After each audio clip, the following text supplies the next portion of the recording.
here we are going to, in this module, we are going to discuss about the inequality of income and wealth. In the introductory section, I said that there are so many indicators for which one can find out the inequality. But according to our syllabus, we have to concentrate on the inequality of income and wealth. So that we will do. After that, the next thing which the module will discuss about the Human Development Index.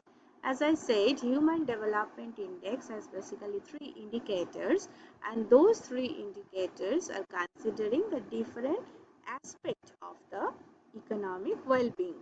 The first one is the income, the second one is the health, and the third one is the education, broadly speaking. Then after we will discuss about the human poverty index. Higher the human development index, better the position or better the development of the economy. On the contrary, higher the human poverty index, poor the condition of development of the economy. So one is going directly and another is going indirectly with the economic development. Now, human poverty is also measured in terms of income level, in terms of the health and education. So, we will discuss all those factors in details.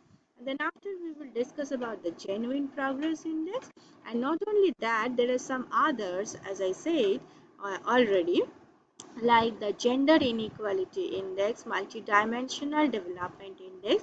We will also discuss about all those under the case of the development index.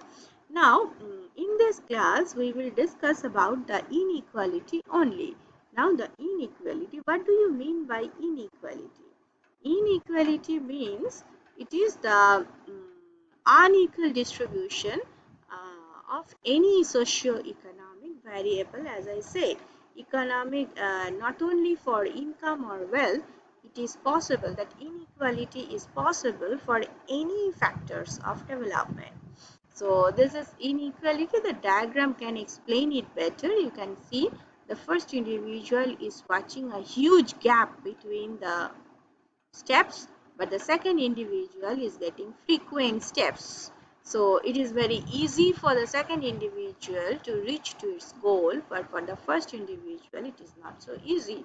So this is the unequal distribution of opportunity, we can say, right? So this is how you can define the inequality. But in case of our discussion, we will discuss only about the inequality of income and wealth. Okay. So here the thing which we will discuss, the types of inequality. Now there are actually two types of inequality: vertical inequality and the horizontal inequality. Now what do you mean by vertical inequality? In case of the vertical inequality, we are measuring or we are comparing, we are calculating the inequality among the individuals or household levels. So it's a very micro level of inequality, unit level inequality, right? So not the aggregate level. So vertical inequality is basically considered the disaggregated level of inequality. On the other hand, the horizontal inequality is measuring the inequality among the groups. So if we consider a group, now you can ask me that what do you mean by group? How can you form the group? Now the feature of the group may be anything, like the income of the individuals, the religion of the individual, the state where they are residing, the place of residence, their income level, their education level, their health status, their age. So many factors are there on which you can make the group. Now, if you try to find out the inequality among those groups, it is called the horizontal inequality. Now, in case of horizontal inequality, we are trying to find out. Now, first of all, look, say we are differentiating the population in terms of the age. Okay, say there are three groups.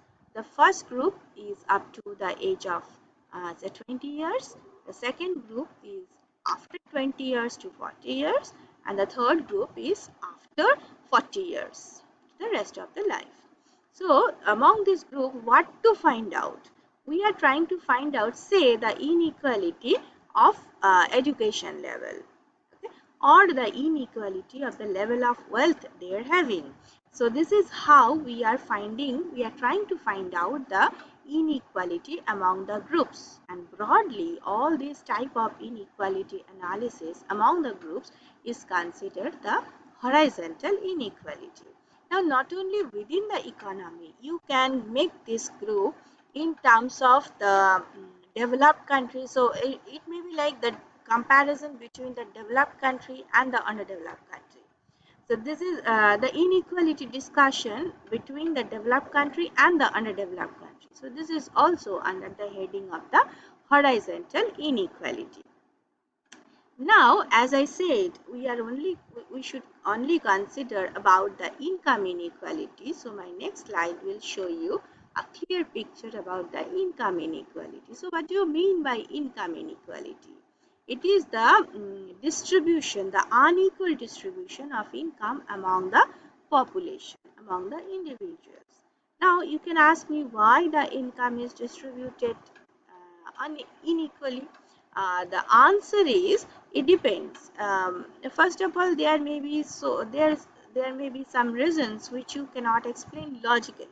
Other than that, there may so many reasons, logical reasons behind this. For example, people are higher income is because of the higher education level, higher income because of the higher intelligence level, higher income maybe because of the age, because of the experience, because of the knowledge level. So there are so many things behind that, but whatever be the reason, if there is a difference in the income among the individual within the population, it is considered as the income inequality. Now if you consider economy as a whole, how can you say about the income inequality as a at the aggregate level? So look at this example, you can understand it clearly. Say in the economy, 70% of the total income is controlled or is going in the pocket of the 20% population. Okay, so 70% of the income of the country is going to the 20% people of the country. So the only the 20% is earning that 70% of the total national income. So it is a clear picture of the income inequality. So if it is like that, the 50% of the population is earning 50% of the national income, then it is absolute equality in terms of the income level. But in reality, it is quite absurd. Okay, it's not real actually. In each and every economy, you can find out that uneven distribution of whatever example I am telling you. So the thing is, if the economy is developed, if the economy is following the welfare objective, then this gap between the percentage of people and the percentage of income they are earning is falling. But if it is not a welfare economy, it is an autocrat economy as like that, or the capitalist economy, you can find this distinct difference between these two values. It may quite possible that 10% of the population is earning, say, more than 70% of the income, or more than 80% of the total national income. So it's a clear-cut picture of the income inequality for the economy as a whole.